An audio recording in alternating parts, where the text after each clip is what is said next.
But we're not here to sell us, we're here to educate you. So the focus of today's seminar is how video content is driving business growth online.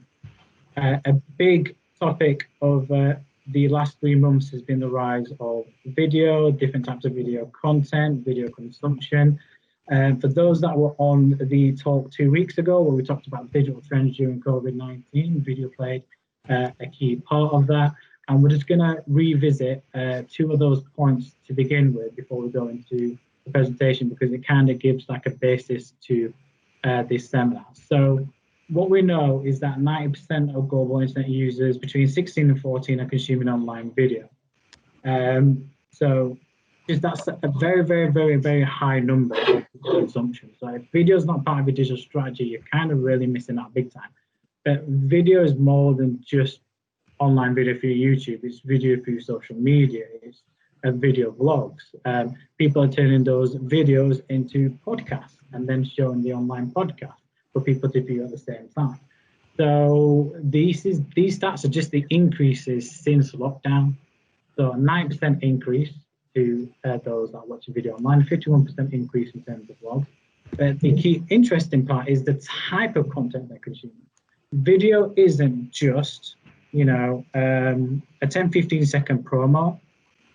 Video that people are consuming in different elements. So if you're a business and you want a video to be posted on your website, then that's going to be longer. Some people tend to make short mini films. There's a lot of examples out there, such as film movies.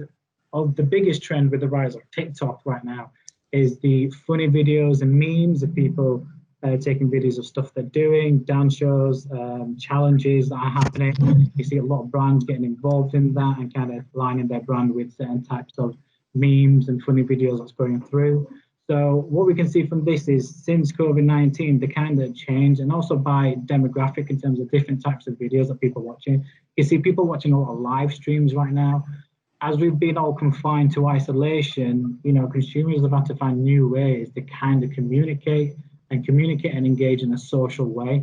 A lot of that happened in terms of sports, where, you know, FIFA was on the rise. A lot of FIFA games were being broadcast with, you know, pro footballers. F1 e-racing was popular, with a lot of the actual drivers taking part and doing well and being shared across social platforms. You know, classic shows are coming on. A lot of how-to tutorial videos.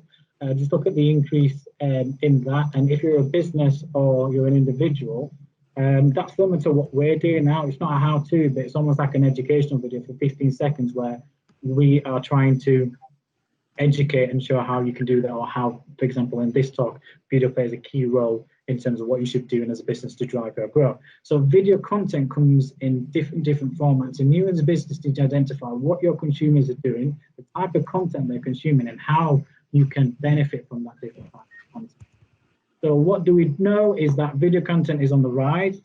This video consumption comes in many forms, but how is that driving business growth right now?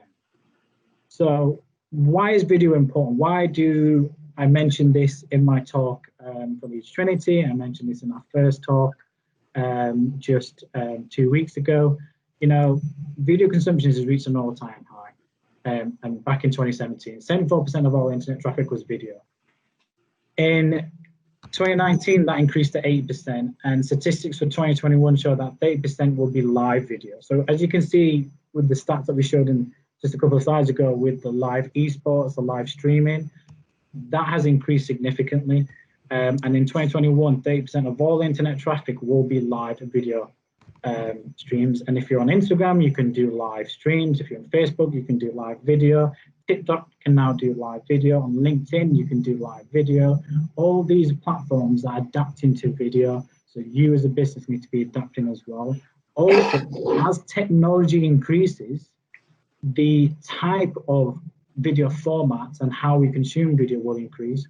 So why is live video on the increase? Is because we've got 4G technology, and we will adapt to 5G technology, which launched just last year.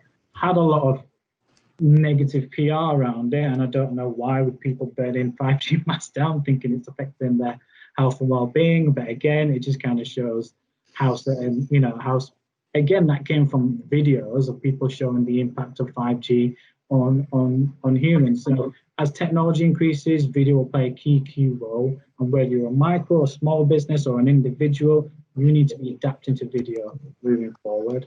So the reason we say, how can it benefit businesses? There's a lot of benefits of video. And the 5 key ones I want you to kind of walk away with is: 1, video builds trust. Trust is the foundation of any conversion and sale that you want to achieve with any client or consumer. And what video allows you to do is really engage with that audience, ignite those emotions. I mean, you've got John Lewis as an example every Christmas that ignite your emotions around their Christmas that they do. Now, understandably, that's a great big example, and they do spend millions of pounds, but there are other ways in which you can do, video that can ignite emotions. Video aids that consumer buyer behavior process. So if you're, thinking of buying, you're more likely to buy because you're trusted by the quality of the video content that's come out. Also, with all these channels available, the rise of TikTok, LinkedIn becoming more video, Facebook is pretty much a video format now, same with Instagram and YouTube. It drives engagements, builds your brand reputation. We know from the stats we've shown you that consumers are consuming video content and a lot more. So why would you not adapt your message to kind of stand out and engage with your consumers a bit more? Think of the long term. Joe just thinks short term, and that's how social media and video was used in the past. It was get this for $24.99, get this very quickly. In the market and in the environment that we're in right now, you need to focus more on empathy, you need to focus more on providing value right now. So less on the sale, focus on building relationships, and the best way to do that is to drive engagement through social. What we do know is that video appeals to mobile users, and over the last 3 months, mobile users globally increased by 125 million. I mentioned this in our last talk, and over 3.76 billion consumers access social channels via mobile. And what I've just told you is that social is becoming video. So just think of the significant reach you can have in terms of video content. And even if you're a small local SME, you can target by local regions. And that's the case study that we're going to go through just shortly. Plus, with video, you can say more and less. An image, especially with Facebook's ad guidelines with image text only allows you to have 20% of the image to have any kind of text format. So if you're running a 15 or 10-second video, you can get more message through that video in a shorter space of time, and it's more engaging and more people consuming video content. So, say more and less is key, because you can get very creative with what you do in just that short period of time. And here's a really, really key one. Google loves video. From an SEO perspective, the biggest benefit is, if I was to tell you, you're 53 times more likely to show up first in Google if you have an embedded video on your site, now you're going to think, do I even have a video embedded on my site?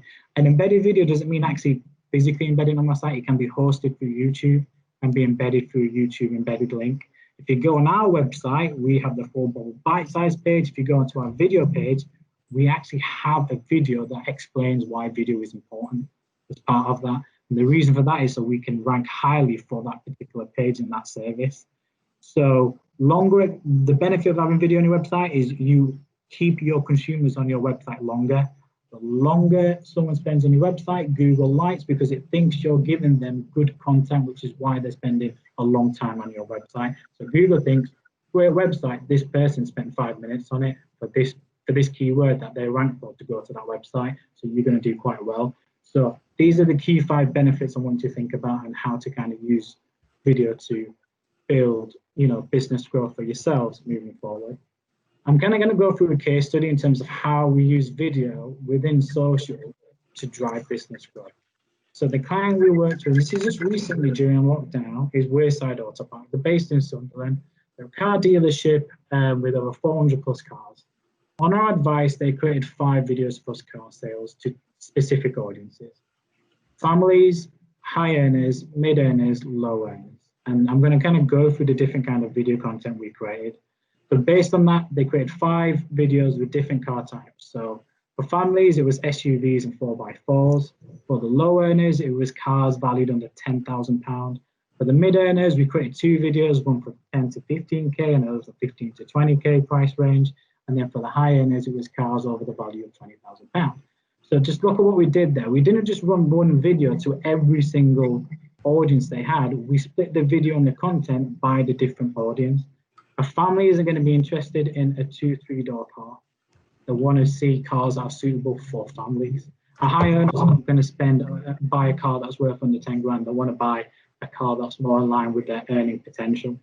So always think about who the audience is and how to target it. And this is how we did it. And this kind of shows you how these ads appear within Facebook that we were running. And it wasn't all the same message, but we changed the content within it. But the idea of this was it was lead generation to drive quote forms for finance deals for the car. So I'm just going to kind of show you.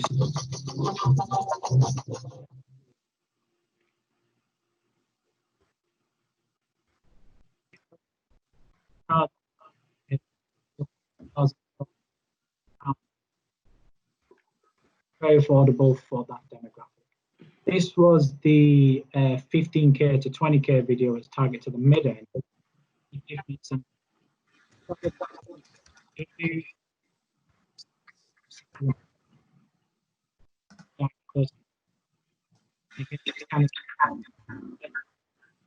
Manny, you're breaking up when you're speaking over the video. Oh, sorry. Thanks for letting me know. Sorry. So as you can see from the first two videos, the 10K one was focused more on the low earners with the type of cars and the price points of their cars, but the template was the same. So don't think it's very, very expensive. The template was the same, but the video of and the kind of price points changed all the way through. And it was this.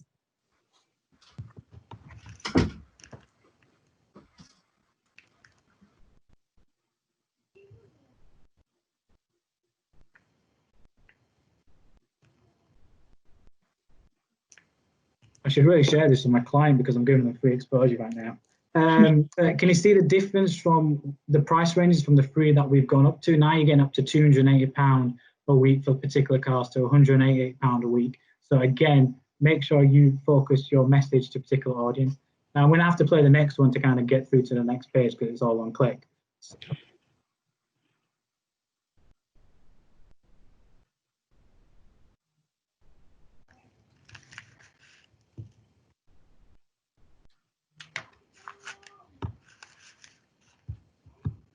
This was what happened when they clicked on Get Quote. So this is how you can really use videos to drive business growth, is to capture that form. And look at the kind of details we were driving. We were getting people to confirm if they had a UK EU license, over 18, the car they were interested in, their net monthly income, and then a whole host of personal information.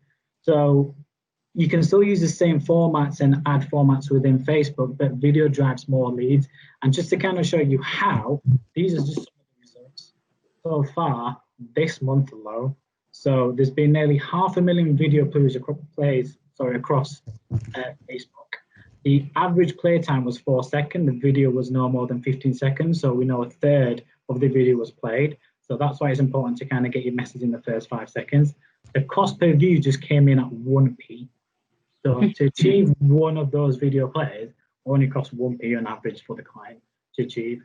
We ran two campaigns. One that was driving people to the website, which achieved 30 on-site conversions, and then the lead form that you saw in the slide before, which has so far delivered 160 lead captures. Cost per lead is just £4.50. Now, an average conversion rate between 10 to 15% of those leads, they're looking at anything between 16 and 24 people getting a finance deal on those cars, and the average value of a finance deal to the client is worth over £1,000. So just think of the potential ROI. Just to give you an idea of the spend for this, it was around £2,000 to £2,500 a month and just on Facebook, but you're looking at potentially between £16,000 and £24,000 ROI. So these aren't made up figures, these are actual figures, and you can actually contact Wayside to prove that that is actually true.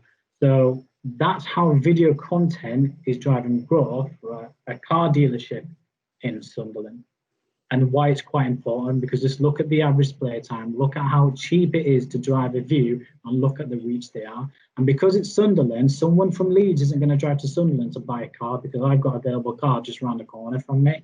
So when we did the targeting, we focused just within a particular drive time, and that drive time was just 30 minutes to get to their showroom. So we're only targeting people in the area for them to actually drive consumers. So that's 160 people within the Sunderland and the wider postcode areas to actually get a car. So hopefully that gives you an idea of what's going on. The key takeaway I kind of want you to know is that if it's not already, video needs to be an integral part of your digital marketing strategy going forward.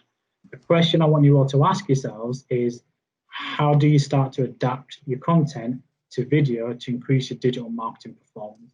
Because if you're using imagery or basic text ads, it's not going to work in the long term. You need to start adapting to video because of technology and the impact it's going to have on driving positive business growth for your business.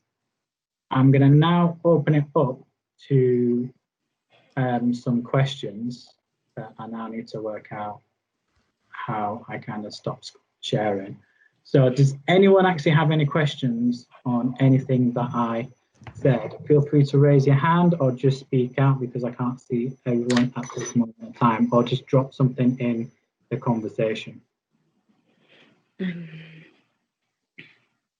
How much did you say the campaign was, Manny? Oh, sorry, say that again, Wayne? I think you said it, but I missed it. How much was the website campaign? The budget, I can't give you the exact, but it was between £2,000 and £2,500 a month on Facebook.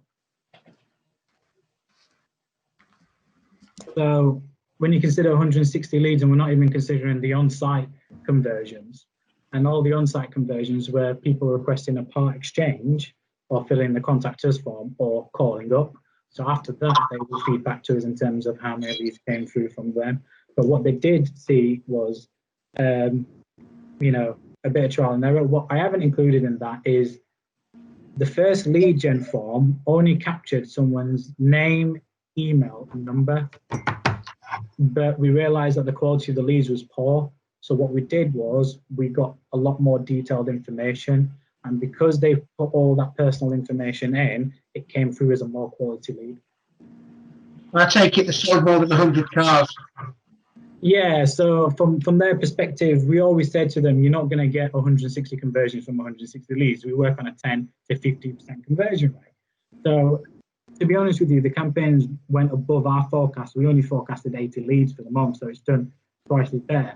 Now, the reason for that is, and I'm going to tell you why we were able to achieve more, is because more and more people right now, we mentioned this in our talk 2 weeks ago, are using social media. A lot more people spending time on social media. So the cost for advertising on Facebook has come down significantly, which has directly impacted performance results in terms of cost per link click has come down, cost per click, cost per impression, and cost per lead. I kind of gave an example last 2 weeks ago of a client of ours, Axie Funder, where we were achieving a £15, £16 cost per lead. That actually dropped down to £5, £6.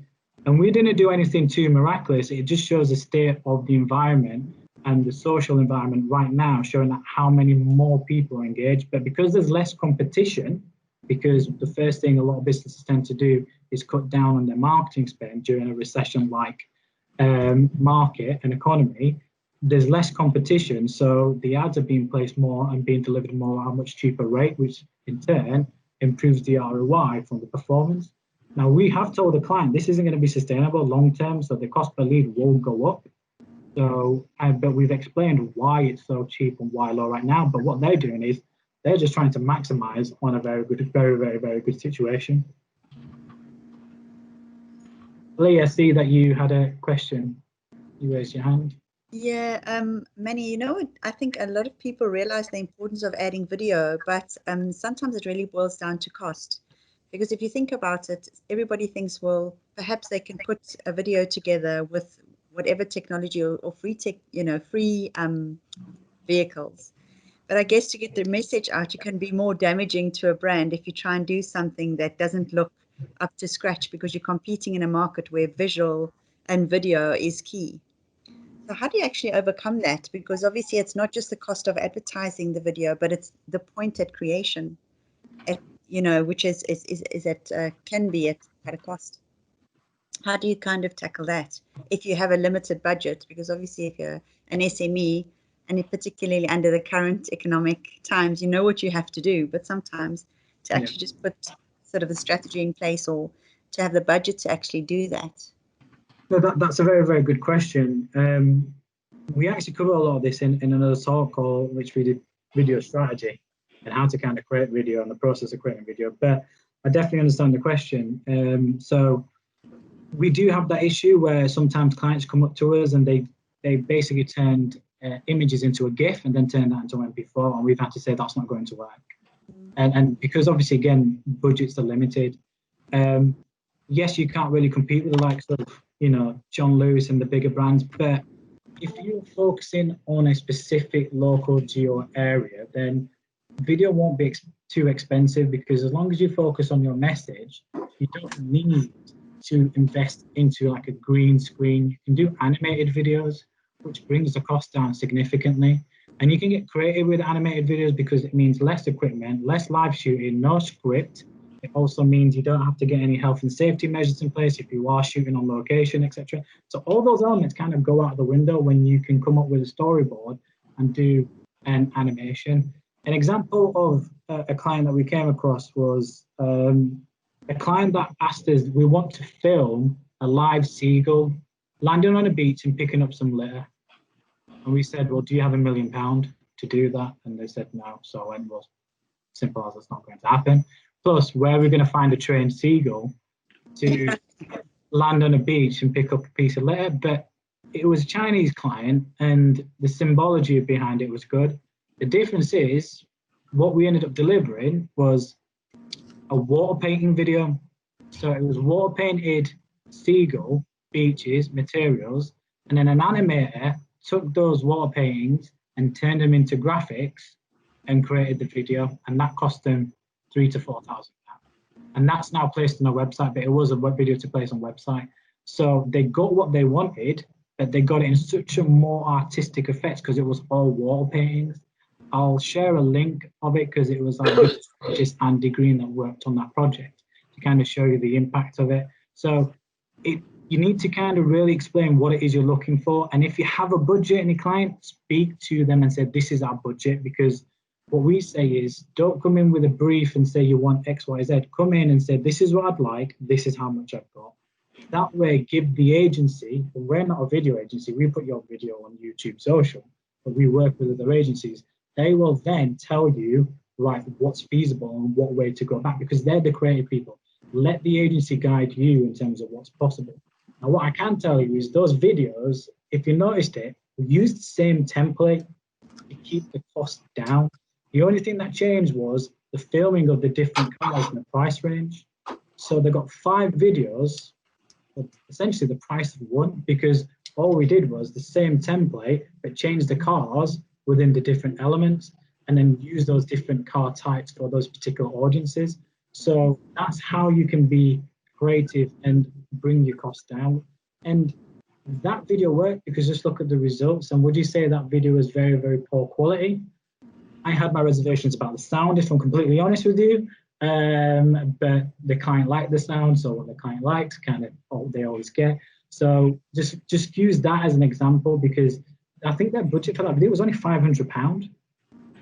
So look at what's achievable. So speak to the videographers and see what's possible. There's a lot of freelance videographers out there. There's a lot of animated stuff you can do with people. You don't have to go to a big agency that'll charge you 20 grand for a big video project when you don't really need it, especially if it's only going to go into the Sunderland area. That wasn't a national video campaign. That was just a Sunderland geo-target area. So I always, my advice is have a clear brief, have a clear budget, and then have an open discussion with whoever's going to create a video to see what's possible, because they will come up with a solution.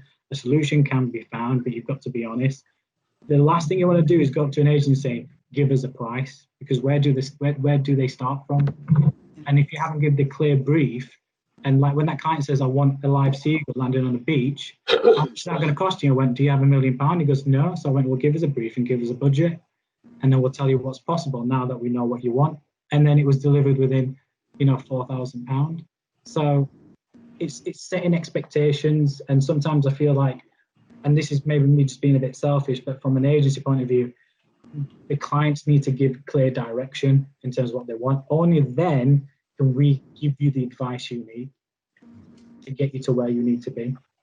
And I understand it from your point of view, is like if it's hard to kind of give that control, but you hire experts to advise you, to advise you, not to tell them what to do. There's no point otherwise. You know, you might as well do it all yourself. Are there any other questions, or anyone dropped a question in the chat? All right, so please do connect with each other because it is a networking webinar. I want to thank everyone for, you know, attending, sharing. This video will be up in the next couple of days on our website, but I'll share a link. I'm just going to share one little bit of information with our presentation again to kind of talk about what's coming up. So our next 2 events in July is on the 8th of July, and we're going to have guest speaker Rachel Proctor, who's actually part of the group today, and she's going to be talking about how to define your B2B target audience. Gender and age is not enough. And on the 22nd of July, we're going to do LinkedIn advertising, a beginner's guide, where we're going to actually go through some basic principles of running a paid for advertising campaign on LinkedIn. We are now opening this up to guest speakers because we're running 2 a month as opposed to 1 physical event a month. So if you're interested in being a guest speaker to talk about anything, and I will say it has to be digital marketing related, whether it's strategy, advice, we don't really care whether you're a content agency, a video agency, a PR agency, we're not too fussed as long as you're educating and providing insights to, you know, our attendees. Do get in touch. If you want to get in touch with me or request a free digital strategy from us, email me at manfred.singapore.com or call us. And that's 12 o'clock. And I'd like to thank everyone for attending and hopefully see all of you, where we'll have guest speaker Rachel Proctor at our next event. And we do have a guest speaker lined up in August, but in August we're only going to be doing 1 event because we'll be enjoying that 1 month of summer. We finally get here in the UK and Yorkshire, and then hopefully before the end of the year we can go back to live events. But between September and October we'll probably keep it to online events.